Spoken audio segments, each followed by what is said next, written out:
In the Q&A, kind of one by one, go back and get a book and have it in your possession. Please don't stampede, but kind of buy it as we go, and then just when we get to the book signing part, bring up your already paid for book, and I'll be happy to sign it. Does that work? Sounds great. And if after the Q&A, if we could just have you volunteer and put the chairs sort of off to the side so people don't trip over chairs. Okay. And given that the people here in the front are at a disadvantage for buying books, if you could make sure that that not all of them get sold right now, that'd be great. Right. Okay, so let me see if I can readjust this.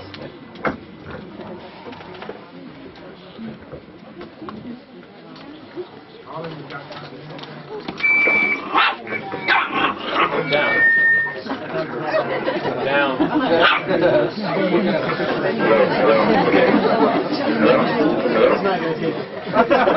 Mic check. Mic check. Okay.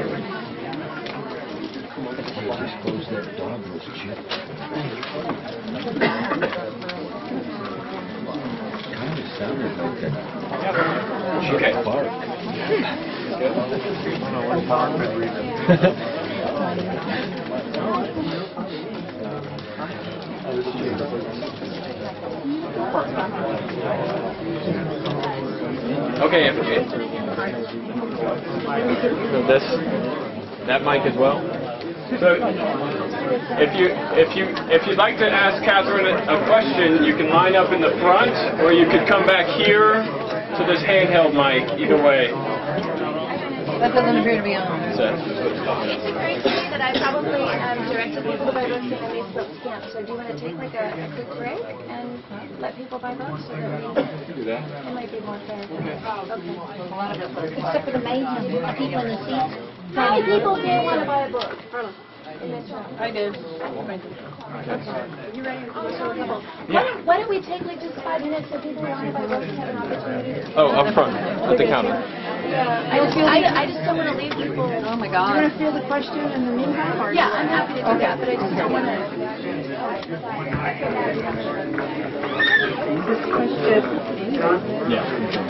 Dr. Albrecht, a question, and maybe just an awareness thing for people in Austin, that Austin City Shelter and the Humane Society are already mandatory microchipping every animal that goes through them, and we are going to be facing what San Marcos has gone through. I would hope that as many people that can go down tomorrow would go down and be part of the demonstration, and then also whatever package you gave to the San Marcos City Council and Mayor, we'd like a set for ours, and then we need to organize from here because they are a tiny bit away from wanting to push that through themselves. Talk to me after we're done. Okay. Well, there's a follow-up question that's sort of along those lines from somebody who handed me a piece of paper. It said, I posted about this meeting on an Austin Talks thread. Most who responded were pro-chips in dogs, so they wouldn't get lost or even die at the hands of the Humane Society before they were found. What would you say to them, Dr. Albrecht?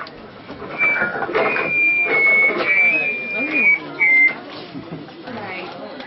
Are we on? Testing. All right, you can hear me. Stand up so you don't see. What I would say to that is that they probably haven't read the research. There is a growing body of research and information indicating that these chips are not safe. They're probably, in most cases, you're not going to see cancer, you're not going to see dead dogs, but in some cases you will. And I have found that the people who are adamantly in favor of microchips have not done their research and they don't have the facts. So I would encourage them to get a copy of the FAQ, which is up on our antichips.com website. It's free. I put in, I can't even tell you how many months writing that document. And I did it so that people like you would be able to download it or direct people to it and actually set them straight on this stuff. We know, Lisa Wilson has been doing some research online and some other people as well, that just last March, another dog got a microchip cancer, a cancer around his microchip on the internet, posted about it. Someone responded to that post. This is just someone who happened to see the post and said, well, gee, the same thing happened to my dog. A cancer formed around the microchip. These are just two random posts off of the internet. How many other people are having this experience and not getting it reported? So our challenge, I think, and this is going to be an interesting challenge, is how to get the word out about this and how to start hearing from those people whose dogs have developed microchip cancers. And then do a press release about every single one of them. And do an event about every single one of them. And turn out a bunch of people in front of every city that has this mandatory microchipping until the word gets out. Also, in our town of San Marcos, they're trying to use this as an argument for the high euthanasia rates, which is just not simply the truth. Most of those dogs are dump dogs in Hays County, and so this is really, not getting to the root cause of the problem. And I think the issue that most of our residents are concerned with is it's a personal right to make that choice rather than mandating that. So that would be my answer to the folks who are posting those communiques on the board, is that those who feel equally as strong, we should not be forced to do that if we do have religious considerations or health concerns or privacy issues. Additionally, I think that people should be more proactive in their communities to make sure that we do have adoptions of dogs or leaflet campaigns so people can find their dogs. And what you'll find in a small town is that we do locate our dogs when they get lost. And by the way, this ordinance, if my dog gets picked up the way it's written right now, my dog would be mandatory microchipped in order for me to get her out of the pound. And the city council at this point has said that they will hold her if I have a concern on that. So that to me is not personal freedom for both the individual as well as being a caretaker of your pet. We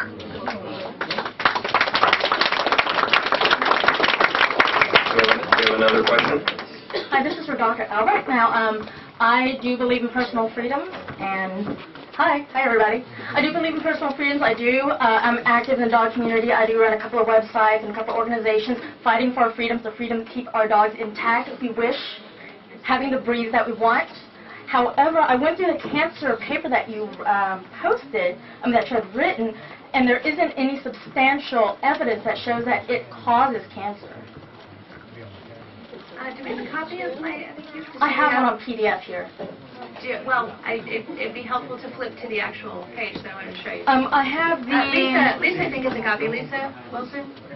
Where'd Lisa go? The one where you have 8 studies that show that there was... Oh, I'm intimately familiar with my paper. Believe me, there's something I want to read from it, which is not something I wrote, or else I would just paraphrase it, but I actually want to read it directly from...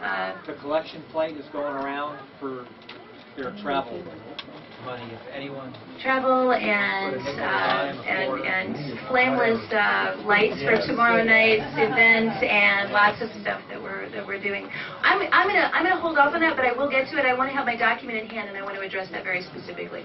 Right, because I'm very concerned. Like, I do not want anybody else touching my animals. I don't want the microchip without my permission, but there just hasn't been any research that shows it's cancer. And in fact, it is diet that is the #1 cause of cancer in animals, and that's what I'm mostly worried about. All right, well, I'll address it now, and then I want to follow up, because I don't like speaking when I'm speaking of someone else's words and paraphrasing them. But what I'll tell you is that in that document that you have, in fact, you're welcome to read it yourself, there are quotes at the beginning of every one of those articles that address the comments from the researchers who actually did the research. Right. This is pathologists, veterinary toxicologists, a whole variety of different people. And in there they say, and I'm going to paraphrase, but I'll read the quote when I get my document, there is an unequivocal association between the microchip implant and the cancer. The cancers were caused by the microchip. The microchip causes cancer. The word cause appears in it. That's not my writing. Yes. This is the writing of the researchers in those 8 documents. I understand, but as a scientist, they like to take liberties. I actually analyzed the data. They had several studies where there was only one subject. In 2 of the study, one subject was a 9-year-old French bulldog. If I had a French bulldog who lived to be the year 9, he lived to 9 years old and did not have cancer, I would be ecstatic. Cancer is the #1 killer, and that's a pretty old age for a dog to have cancer and then be implanted at an age, which is kind of strange to me. But statistically, they only had 1 dog in that study. The second study, they only had a single dog. That wasn't a study. It's called a case study, and that was a write-up after the fact. But I'll tell you what, hang on. It's not causal, it's not causal, it's I'd correlational. I'd like to have my document in hand, and I'll be happy to address that. All right. I'd like to speak to this for a moment because of something you said, which is that the diet, the nutrition is the #1 cause of cancer. And I think what I want to point out is those aren't mutually exclusive. I mean, it's not a situation where anyone's saying every cancer is because of microchips or this is the leading cause of cancer in animals. I do alternative medicine. Our animals are treated holistically. We put a great deal of emphasis on nutrition. You know, we're part of the holistic management and organic sustainable agriculture movement. So I completely agree with you that you have to look at nutrition. You have to look at all